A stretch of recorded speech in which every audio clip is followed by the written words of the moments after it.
Hey guys, in today's video, I will be showing you how to make shows in SPTE. First, you need to get a WAV audio file on the internet. Then open SPTE.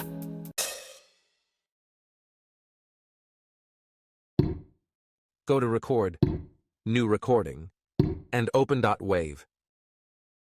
Go to your download and open the file you got earlier.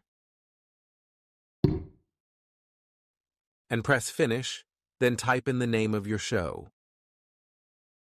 Go to Add to Segment. Choose what you want to animate first. As you can see, when you press the said button on your keyboard, it will make that part move.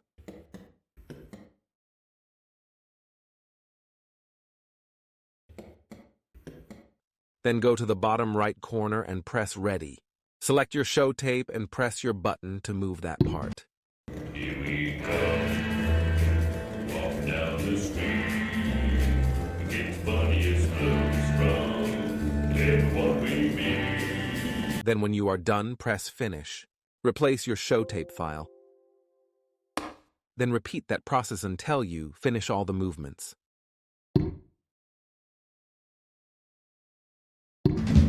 Here we come, walking down the street, we get the funniest looks from everyone we meet. And we're the monkeys. And that is how you make a show tape in SPTE. Please like and subscribe. This took a long time to make.